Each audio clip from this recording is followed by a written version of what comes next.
Chidi Okafor stood outside his daughter's bedroom door. His hand rested on the doorknob. He couldn't turn it. He'd been standing there for 10 minutes, just listening. Silence, always silence. His little girl hadn't spoken in 127 days. Not since the accident, not since she watched her mother die. The doctors said she would talk when she was ready, but Chidi was starting to wonder if ready would ever come. Then he heard something that made his heart stop.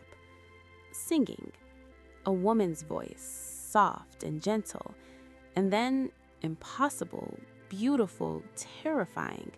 His daughter's laughter. For the first time in 127 days, Ada was laughing. Chidi Okafor was 35 years old and felt 100. His software company ran itself these days. He went through the motions, attended meetings he didn't remember, signed documents he didn't read. His assistant handled everything that mattered because Chidi couldn't focus on anything except the silence in his house. The house in Ikoyi in Lagos was too big now.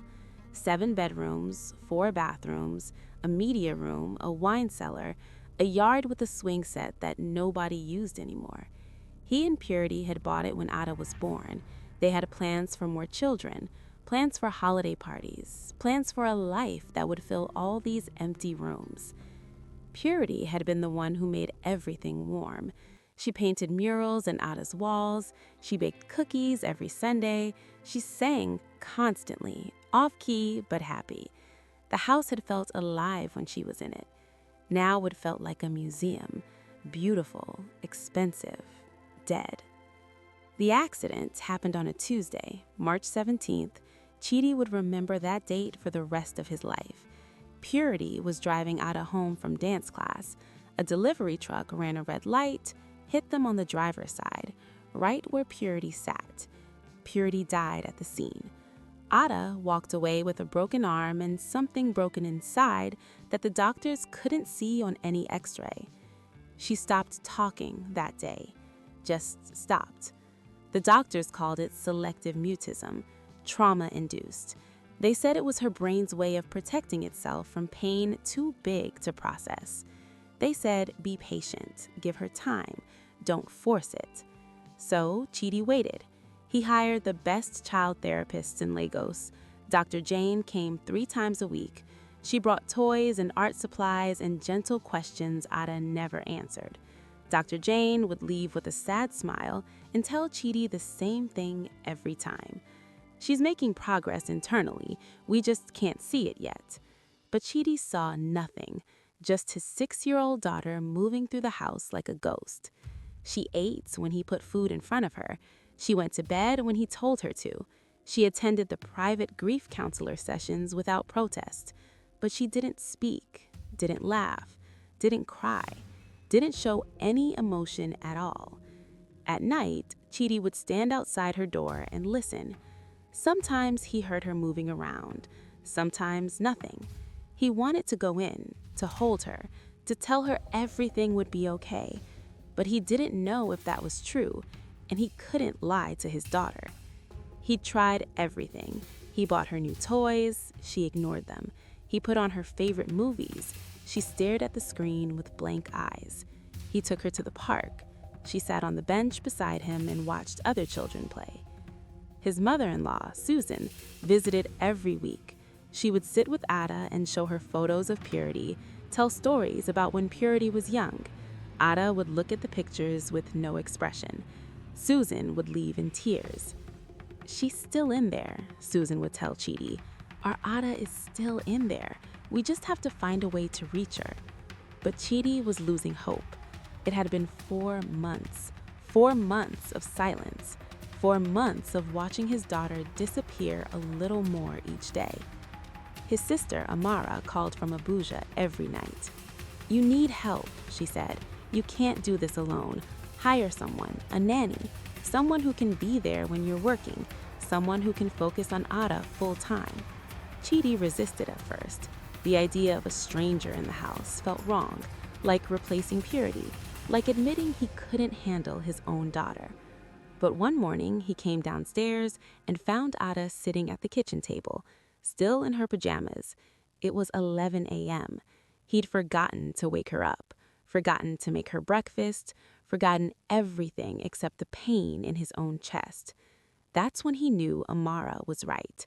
He couldn't do this alone. He called an agency that afternoon. They sent over files, experienced nannies with references and background checks and degrees in early childhood development. Chidi barely looked at them. He picked someone at random, a woman named Mrs. Adeyemi. She was 60 years old and came with excellent references. Mrs. Adeyemi lasted 2 weeks. She was kind and professional and completely unable to connect with Ada. She tried everything in her professional toolkit. Nothing worked. She quit, apologetically. "I'm sorry, Mr. Okafor. I don't think I'm the right fit." The next nanny lasted 3 days. The one after that made it a week. They were all qualified, all experienced, all failures. Chidi was ready to give up when the agency called again. "Mr. Okafor, we have one more candidate. She's younger than our typical placements, only 26, but she has a personal understanding of childhood trauma. I think you should meet her."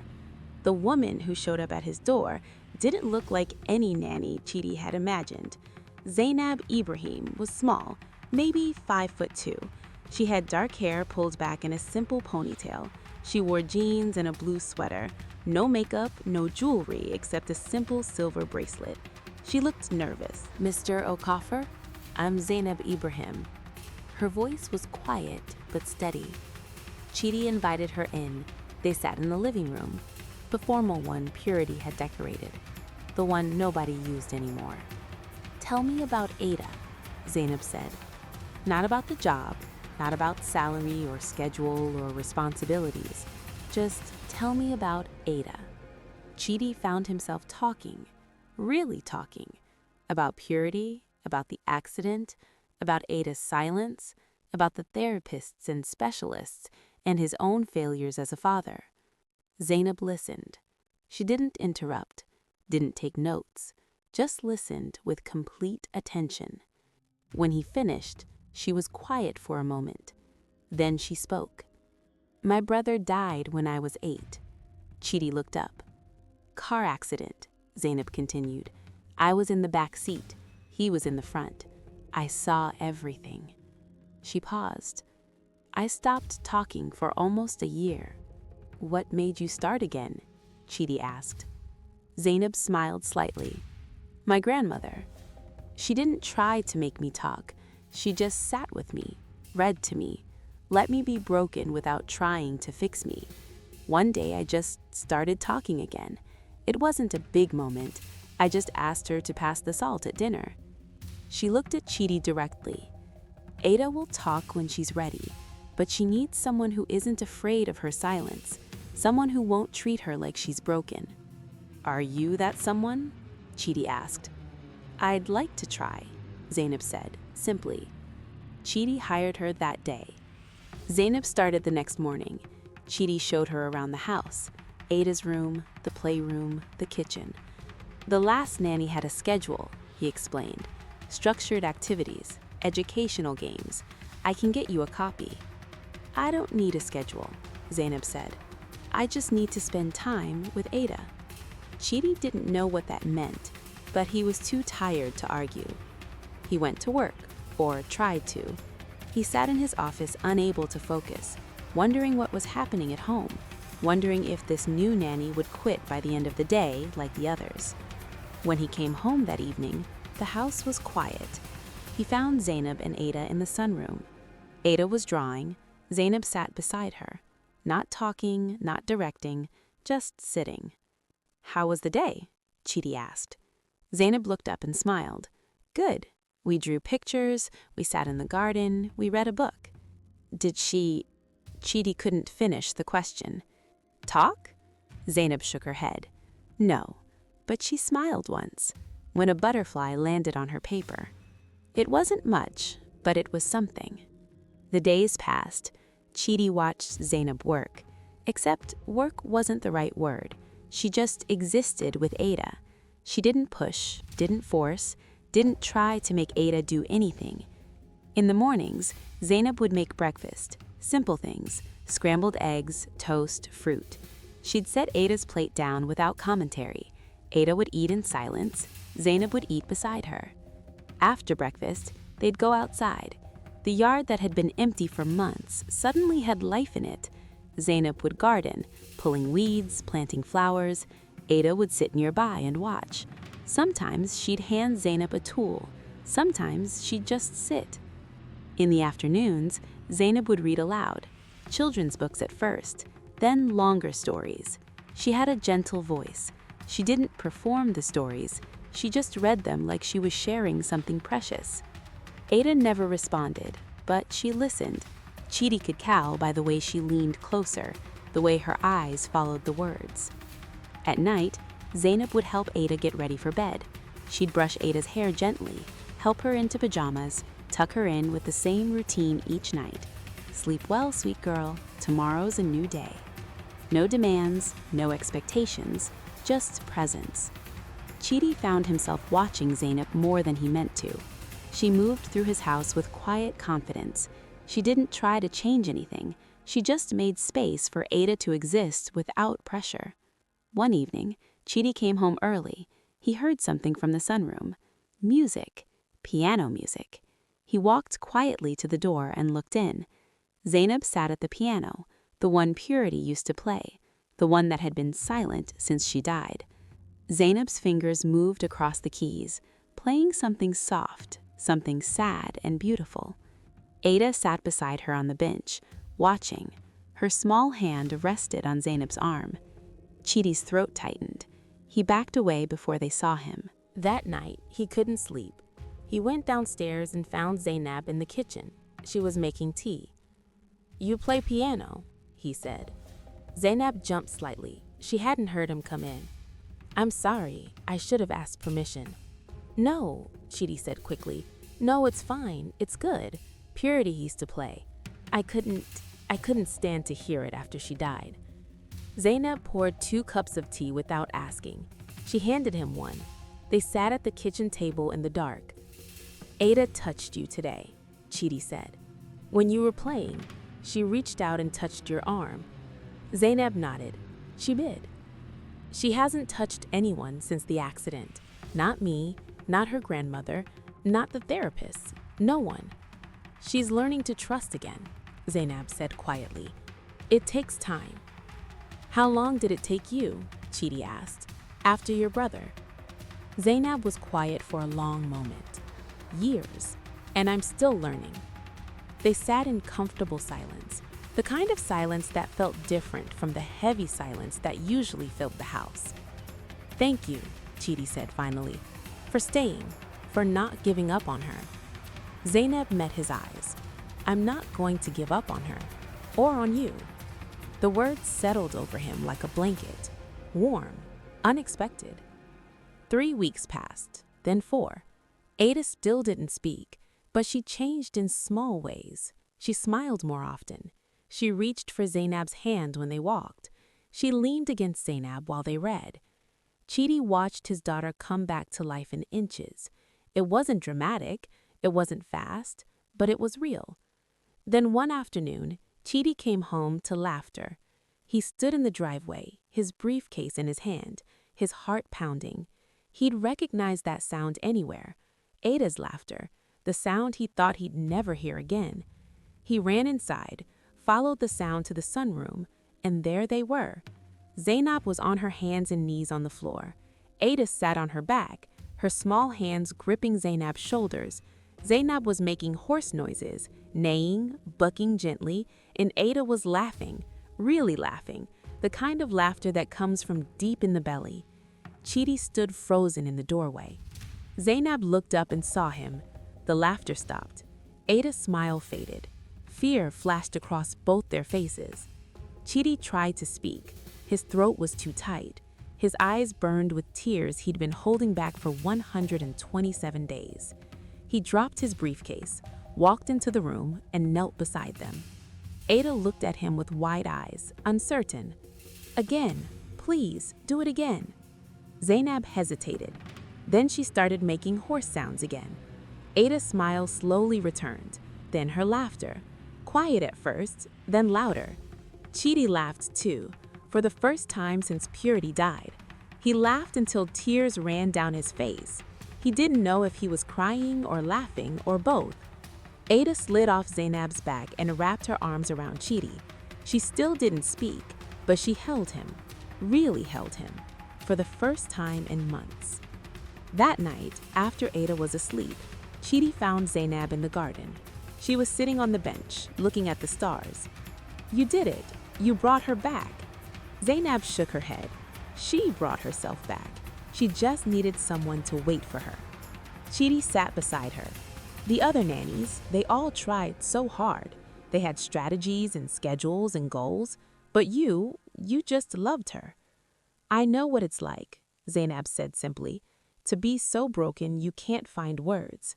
I know what it's like to need someone who doesn't expect you to be okay." "Thank you," Chidi said, his voice rough with emotion. "Thank you for seeing her, for not giving up." Zainab looked at him. Something shifted in her expression. "I wasn't just doing this for Ada." "What do you mean?" She looked down at her hands. "When my brother died, I carried that grief for years. I thought if I could help another child who'd lost someone, maybe it would give his death meaning. Maybe it would help me heal too." "And has it?" Chidi asked quietly. "Yes," Zainab whispered. "Ada saved me as much as I saved her." They sat in the garden as the night grew darker. Chidi realized something he'd been avoiding for weeks. He wasn't just grateful to Zainab, he was drawn to her. The way she moved through his house, the way she loved his daughter, the way she understood grief without trying to fix it. "I don't know what happens now," he said finally. "What do you mean?" "With Ada, with us, with everything." He paused. "I feel like I'm waking up from a nightmare and I don't know how to live in the real world anymore." Zainab's hand found his in the darkness. "One day at a time, that's all any of us can do." Her hand was small and warm in his. He held it, and for the first time since Purity died, he felt something other than grief. He felt hope. 2 weeks later, Ada spoke her first word. It was morning. Zainab was making pancakes. Ada sat at the table watching. When Zainab set the plate down, Ada looked up and said one simple word: "Thank you." Zainab froze, the spatula still in her hand. Ada smiled, just a small smile. Then she picked up her fork and started eating like nothing extraordinary had happened. Zainab's hand flew to her mouth. Tears spilled down her face. She turned and ran from the kitchen. Chidi found her in the hallway, crying into her hands. He pulled her into his arms without thinking. She collapsed against him, her whole body shaking with sobs. "She spoke," Zainab choked out. "She actually spoke." "Because of you," Chidi said, "because you never gave up on her." Zainab pulled back, looked up at him with wet eyes. "What happens now?" It was the question Chidi had been avoiding. Ada was healing. She didn't need a nanny anymore, not the way she had before. Soon she wouldn't need Zainab at all. The thought made his chest ache. "I don't want you to leave," he said. The words came out before he could stop them. Zainab stared at him. "Chidi, I know it's complicated," he continued. "I know I'm your employer. I know it's been less than 2 months. I know I should still be grieving Purity." He paused. "But I can't imagine this house without you in it." "I don't want to leave either," Zainab whispered. "But I don't know if staying is right for Ada, for you, for anyone." Chidi took her hands. "Ada loves you. He stopped, swallowed. "I need you. Both of us do. Not as a nanny, as family." Zainab's tears started again. "I can't replace her mother." "I'm not asking you to," Chidi said. "Purity will always be Ada's mother, always. But Ada needs you too. She needs the person who waited for her, who loved her through the silence, who made her laugh again." Zainab closed her eyes. Fresh tears leaked out. People will talk. Let them. It's too soon. Maybe, Chidi admitted, but grief doesn't follow timelines, and neither does healing. Zainab looked at him, really looked at him. What are you asking me, Chidi? Stay, he said simply, not as an employee, as someone who belongs here, with us. The silence stretched between them. Then Zainab nodded, just once, but it was enough. 6 months passed. Ada went back to school. She made friends. She talked about her mother without breaking down.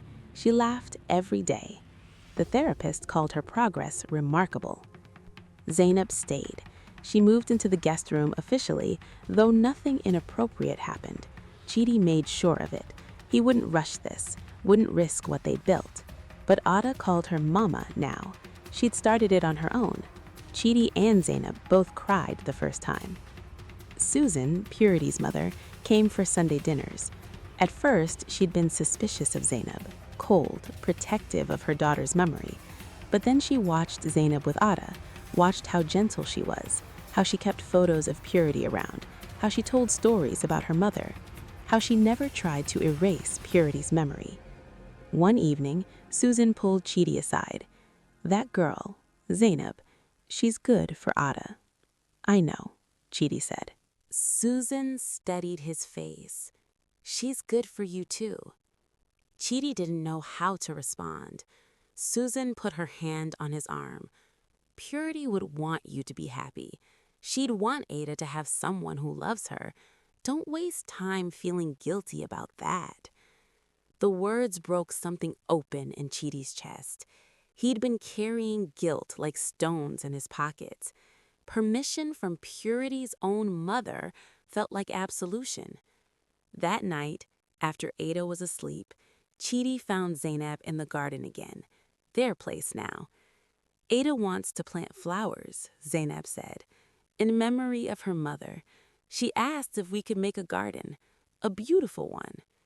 That's a wonderful idea, Chidi said. She's healing, Zainab said softly, really healing. Because of you. Zainab shook her head. Because she's strong, because she's loved, because she had time. Chidi sat beside her. Susan gave me permission today. Zainab looked at him. Permission for what? To move forward, to be happy, to... He paused. To love you. Zainab's breath caught. Chidi. I know it's complicated. I know people will judge. I know it hasn't been long enough by anyone's standards except mine. He turned to face her. But I love you, Zainab. I love how you saved my daughter. I love how you made this house feel like home again. I love how you understand grief without trying to fix it. Tears ran down Zainab's face. I love you too. I've loved you for months, but I didn't think I could say it. Didn't think I should. Why not? Because I was the nanny, because Purity's memory is sacred, because Ada has to come first. Ada does come first, Chidi said, and she loves you. She needs you. We both do. Zainab wiped her eyes. What are you asking? Chidi pulled out a small box. Zainab's eyes went wide. Inside was a simple silver ring, not an engagement ring, something different. It's a promise, Chidi said, that you're part of this family, that we move forward together, that when we're ready, really ready, I'll ask you properly. But for now, I just need you to know you belong here, with us. Zainab took the ring with shaking hands. Are you sure? I've never been more sure of anything. She slipped it on her right hand. Then she kissed him, soft and gentle, like everything else about her. When she pulled back, she was smiling through tears. I never thought I'd have this. A family, people who need me. We need you, Chidi said, more than you know. They sat in the garden until the stars came out, and for the first time since Purity died, Chidi felt complete. Not because the grief was gone, It would never be completely gone, but because he learned something purity had always known. Love doesn't end when someone dies, it just changes shape. Purity had taught him how to be a father. Zainab had taught him how to be a father again when he'd forgotten. Purity had given him Ada. Zainab had given Ada back. 2 years later, they stood in that garden, the one Ada had planted with flowers for her mother. Ada was 8 now, tall for her age, happy, whole. Chidi and Zainab got married there, a small ceremony, just family and close friends. Ada stood between them, her hand in Zainab's, her other hand holding a photo of Purity. "Mama's here," Ada said simply. "In the flowers, in the garden. She's always here." Susan cried, Chidi cried, Zainab cried, everyone cried. But they were happy tears, healing tears. The pastor spoke about love that endures, about families that rebuild, about grace that comes in unexpected forms. When he pronounced them husband and wife, Ada cheered the loudest. That evening, after everyone left, the 3 of them sat in the garden, Ada between her parents, the flowers blooming all around them. "Are you happy, baby girl?" Chidi asked. Ada nodded. "I have Mama Purity in my heart and Mama Zainab in my life. I'm the luckiest girl in the world." Zainab pulled her close. "We're the lucky ones." Chidi looked at his family, the one grief had destroyed, the one grace had rebuilt. He thought about that day 127 days into Ada's silence, when he heard laughter for the first time, when he realized hope was still possible. Zainab had walked into their broken lives and refused to run from the wreckage. She'd waited, she'd loved, she'd stayed, and in staying, she'd saved them all. Ada fell asleep between them, her head on Zainab's shoulder, her hand holding Chidi's, at peace. They carried her inside together, tucked her into bed, kissed her forehead, and stood in the doorway watching her sleep. "Thank you," Chidi whispered, "for bringing her back, for bringing us both back." Zainab leaned into him. "Thank you for letting me stay, for giving me a family, for loving me." They stood there watching their daughter breathe, soft and steady, alive and whole and happy.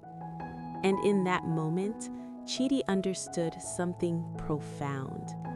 Healing doesn't mean forgetting, it means making room for new love alongside old grief. It means honoring what was lost while embracing what's found.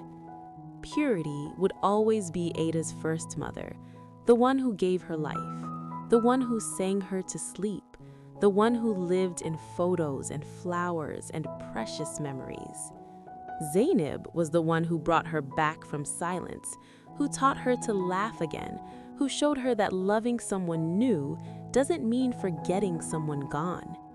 And Chidi, he was the one who learned that sometimes God sends help in unexpected packages, that sometimes the answer to grief isn't moving on, it's moving forward, together. The house that had been a tomb was alive again, filled with laughter and music and love, not because the grief disappeared, but because they'd learned to carry it together. And in the carrying, they'd found each other. Thanks for watching. If you loved this story, please turn on your notification bell. Subscribe, like, and share. We have many more beautiful stories you won't want to miss.